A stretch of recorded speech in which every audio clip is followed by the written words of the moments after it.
Hi, welcome to my channel. This is Ashmita and today we are going to discuss about numbers in Java. तो Java में बहुत सारा numbers जो है वो हम लोगों को as a question solve करना पड़ेगा. तो आइए चलिए देखते हैं कि कितने सारे numbers हैं Java में already और हम लोगों को कैसे ये questions का सामना करना है या फिर कैसे इस questions का आंसर करना है. ये है हमारे कुछ नंबर्स का लिस्ट. इस टाइप का नंबर्स एज अ क्वेश्चन हम लोगों के पास आएगा. जैसे क्वेश्चन ऐसे आ सकता है कि ऑलरेडी जिन लोगों को पता है उन लोगों के लिए तो पता ही है उन लोगों को कि कैसे क्वेश्चन आता है, लेकिन जिन लोगों को नहीं आता है मैं बता दूं एक एग्जांपल के तौर से. ऐसे आ सकता है कि accept a number from the user and check whether it is a perfect number और नॉट. जैसे कि यहाँ पे दिख रहा है परफेक्ट नंबर, तो ऐसे आ सकता है. फिर हम लोग को दिख रहा है प्राइम नंबर. प्राइम नंबर तो हम लोग को मैथमेटिकली पता ही होता है कि प्राइम नंबर होता क्या है एक्चुअल में. तो यहाँ पे एज अ प्रोग्रामिंग में हम लोगों को कैसे आ सकता है, यहाँ पे भी क्वेश्चन का फॉर्मेट सेम ही होगा कि accept a number from the user, any random number you can user can give you and you have to check whether the number is prime number और नॉट. तो बेसिकली हम लोगों को mathematics का जो लॉजिक है उसको यूज करके हम लोगों को फर्दर चेक करना है कि ये जो नंबर है जो यूजर ने दिया है वो प्राइम नंबर है या नहीं. तो बेसिकली मैथमेटिक्स का जो लॉजिक है उसको ही हम लोगों को प्रोग्रामिंग के सिंटैक्स से रिप्लेस करना है. तो बाकी जो नंबर्स है ऑब्वियसली ये नॉर्मल है कि आप लोगों को नहीं पता होगा हर एक नंबर्स का डेफिनेशन. जैसे प्राइम नंबर का डेफिनेशन तो सबको पता है, बाकी नंबर्स का डेफिनेशन नहीं पता है ऑब्वियसली. तो कोई प्रॉब्लम नहीं है, एग्जाम में जब भी आएगा तो डेफिनेशन के साथ ही आएगा वो नंबर, उसका जो प्रॉपर डेफिनेशन है. और डेफिनेशन को अच्छे से ध्यान से पढ़ने के बाद हम लोगों को उसके बारे में सोचना है, मतलब उसका लॉजिक सोचना है और उस लॉजिक को हम लोग को प्रोग्रामिंग का जो सिंटैक्स का फॉर्मेट होता है या जो लॉजिकल फॉर्मेट होता है उससे रिप्लेस करना है और फिर आगे जाके प्रोग्राम को वैसे ही लिखना है. तो चलिए एक दो एग्जांपल्स के साथ इसको समझ लेते हैं. नीवेन नंबर बोल के एक नंबर है, इसको ऑल्टरनेटिवली हर्षद नंबर भी कहा जाता है. तो इनमें से कोई भी नंबर अगर आएगा एज अ क्वेश्चन तो उसका आंसर सेम ही होगा. तो आइए चलिए देख लेते हैं इसका डेफिनेशन क्या है.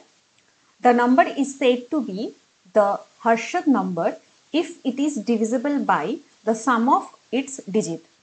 तो ये सेंटेंस को या फिर इस कॉन्सेप्ट को एज अ एग्जाम्पल के साथ हम लोग समझते हैं.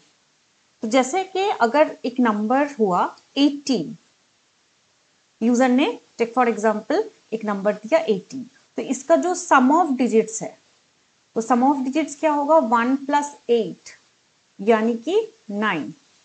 तो हम लोग ये बोल सकते हैं कि 18 इज डिविजिबल बाय 9.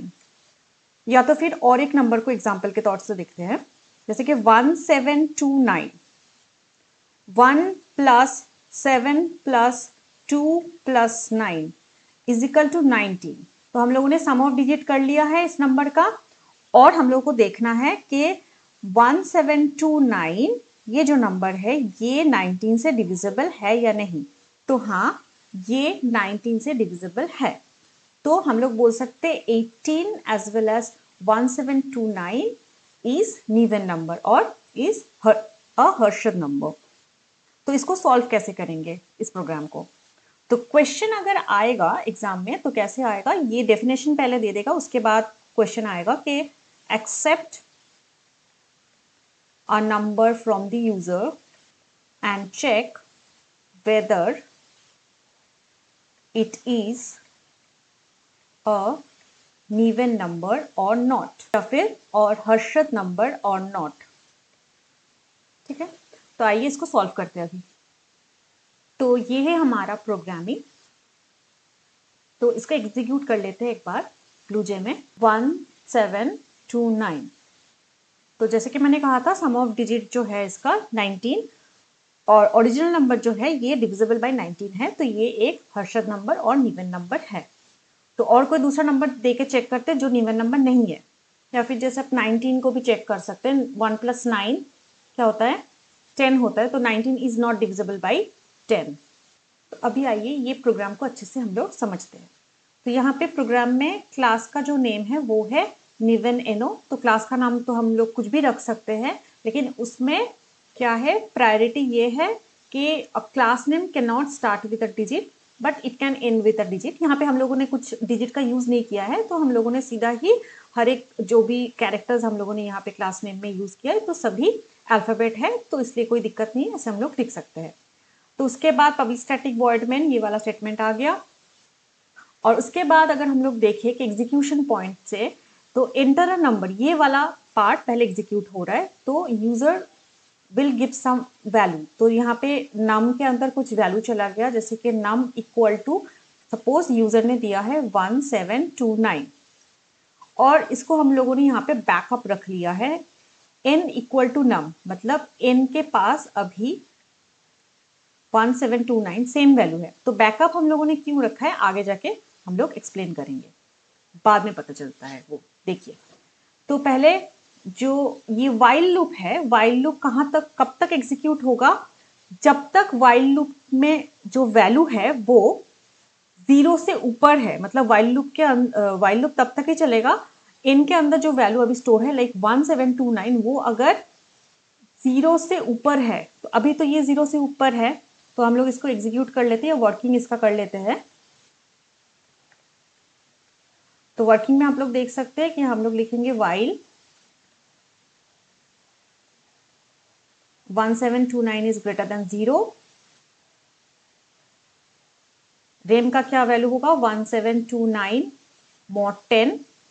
तो हम लोगों को पता है कि अगर कोई भी नंबर को हम लोग 10 से डिवाइड करते हैं तो ऑलवेज उसका जो राइट मोस्ट डिजिट है वो एज अ रिमाइंडर आता है। अगर किसी को नहीं पता तो आप लोग ग्राफ में भी करके इसको देख सकते हैं। 1729 को हम लोगों ने जब 10 से डिवाइड किया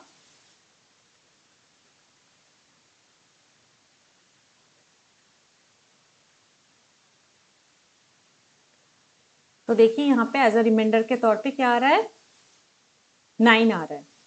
तो ऑलवेज इसका फंडा यही है, कोई भी नंबर को अगर हम लोग 10 से डिवाइड करते हैं तो उसका राइट मोस्ट डिजिट ही एज अ रिमाइंडर के तौर पे आता है। ये आप मतलब रट लीजिए। तो अब हम लोग जो ये वाला स्टेटमेंट है इसमें चलते हैं। Sum is equal to sum plus rem. तो देखिए सम को पहले से ही हम लोगों ने इज इक्वल टू 0 पकड़ के रखा है, नहीं तो अदरवाइज गार्बेज वैल्यू ये ले लेता। क्यों? क्योंकि हम लोगों को एक बिगनिंग में एक वैल्यू चाहिए होगा सम के लिए, जब हम लोग उसको ऐड करेंगे रेम के साथ। तो इनिशियली हम लोग को ये 0 चाहिए रहेगा। तो हम लोगों को पता है कि 0 अगर किसी के साथ भी हम लोग ऐड करते हैं तो उसमें क्या होता है, हम लोग का जो ओरिजिनल वैल्यू है उस पर कुछ फर्क नहीं पड़ेगा। अगर हम लोग 0 ऐड कर देंगे तो जो टोटल हम लोग सम करेंगे वो टोटल रिजल्ट पे कुछ फर्क नहीं पड़ेगा 0 ऐड करने से। तो अभी जो ये बिगनिंग वाला जो ये एक्चुअली क्या होता है, ये जो स्टेटमेंट है यहाँ पे जो सम है राइट साइड वाला इजिकल टू के राइट साइड वाला, ये एक्चुअली ओल्ड वैल्यू को प्रोड्यूस करता है। और इसके चलते मतलब इक्वल टू के बाद, मतलब इक्वल टू के राइट साइड में जो भी स्टेटमेंट है उसको एग्जीक्यूट करने के बाद ये जो रिजल्ट है ये लेफ्ट साइड का सम में जाएगा, और जो लेफ्ट साइड का सम जो है वो न्यू वैल्यू को प्रोड्यूस करेगा। तो इक्वल टू के लेफ्ट एंड राइट में अगर सेम वेरिएबल का इस्तेमाल हुआ है तो इसका मतलब है लेफ्ट साइड वाला जो वेरिएबल है वो न्यू वैल्यू को दर्शाता है, और जो राइट साइड वाला मतलब इजिकल टू के राइट साइड वाला वेरिएबल है सेम वेरिएबल, तो वो ओल्ड वैल्यू को दर्शाता है। तो इसके चलते हम लोग को अभी फिलहाल तो सम का वैल्यू क्या मिल जाएगा 9। तो यहाँ पे फिर हम लोगों को दिखेगा नम इजिकल टू नम कोशेंट 10। तो ये एक्चुअली कोशेंट साइन है हमारे जावा के अनुसार 1729। तो यहाँ पे भी एक फॉर्मूला है, आप मान के चलिए कि अगर हम लोग कोई भी नंबर को टेंस के द्वारा अगर हम लोग डिवाइड करते हैं तो उसका कोशेंट हमेशा इसके लेफ्ट साइड का जो 3 वैल्यू है ये आएगा। अगर ये टोटल 4 डिजिट है तो नम इजिकल टू क्या आ जाएगा 172 आ जाएगा।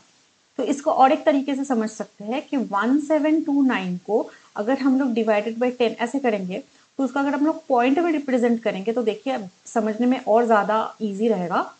तो पॉइंट में अगर रिप्रेजेंट करेंगे तो ऐसा होगा। तो फंडा ये है कि पॉइंट के राइट साइड में जितने सारे डिजिट्स रहेंगे, अगर यहाँ पे तो 10 है तो इसलिए एक ही डिजिट है, तो यहाँ पे इसको रिमाइंडर आप मान के चलिए यही रिमाइंडर होगा, और इसका जो लेफ्ट साइड में जितने सारे डिजिट रहेंगे वो क्वोशिएंट होगा। तो नेक्स्ट एग्जीक्यूशन पे चलते हैं, इसका ही नेक्स्ट इटरेशन में। तो 172 इज ग्रेटर देन 0, तो ये सेकंड इटरेशन है हम लोग का व्हाइल लूप का। एक्चुअली यहाँ पे देखा जाए तो 4 डिजिट है एक नंबर का, तो 4 टाइम्स ये जो लूप है ये एग्जीक्यूट होगा, ये नॉर्मली पता चल ही रहा है। तो क्या होता है कि जितना सारा टोटल नंबर ऑफ डिजिट रहता है, व्हाइल लूप भी इस टाइप का सिचुएशन में व्हाइल लूप भी उतना बार एग्जीक्यूट होगा। तो अभी रेम का वैल्यू क्या आएगा, देखिए फिर से हम लोग इस लूप को इटरेट कर रहे हैं, और यहाँ पे जो मेरा फर्स्ट लाइन है या फिर फर्स्ट स्टेटमेंट है, ये क्या है, रेम इज इक्वल टू 172, मतलब नाम का वैल्यू तो अभी मॉडिफाई हो चुका है, तो नाम का वैल्यू अभी 172 है, 172 mod 10, 2 आएगा इसका आंसर। देन उसके बाद sum is equal to sum plus rem, तो मैंने पहले ही बताया था लास्ट वैल्यू क्या था सम का, अगर आप लोगों ने लिख के रखा है तो आप देख सकते हैं कि सम था 9, 9 + 2 11, तो अभी करेंटली सम का वैल्यू हो गया सेकेंड इटरेशन के बाद 11, एंड आफ्टर सेकेंड इटरेशन नम का वैल्यू जो है वो 17 हो चुका है। तो अभी थर्ड इटरेशन में चेकिंग होगा 17 ग्रेटर देन 0, तो 17 0 से ग्रेटर है, तो इसलिए अभी रेम का वैल्यू क्या हो जाएगा 17 mod 10, तो अभी रेम का वैल्यू आएगा right most digit which is 7। तो सम का लास्ट वैल्यू क्या था 11 था, तो अभी सम का वैल्यू क्या होगा 11 + 7 विच इज 18, ठीक है।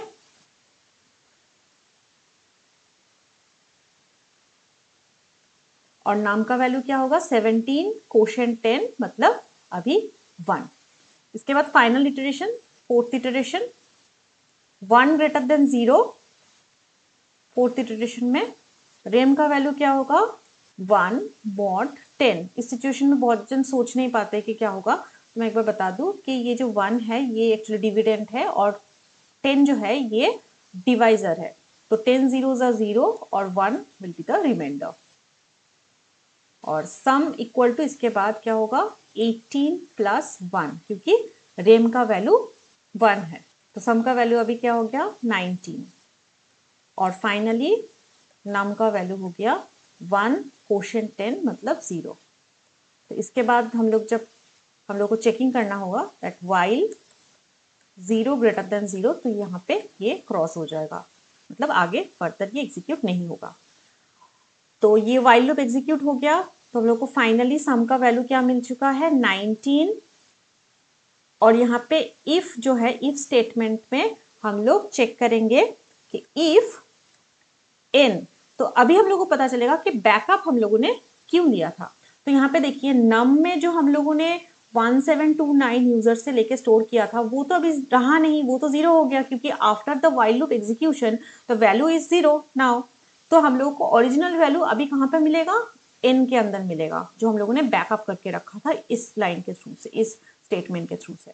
तो हम लोग फाइनली चेक करेंगे कि n, the value of n which is 1729 mod सम, मतलब एक्चुअली अगर सम की जगह पे हम लोग 19 लिखेंगे तो ये सेटिस्फाइड दिखाएगा, क्योंकि 1729 को अगर हम लोग 19 से डिवाइड करेंगे तो फाइनली जो उसका रिमाइंडर होगा या मॉड्यूलस होगा वो 0 आएगा, तो इक्वल टू 0 ये सेटिस्फाइड हो जाएगा, और यहाँ पे दिखने लग जाएगा 1729 इज अ नीवन नंबर।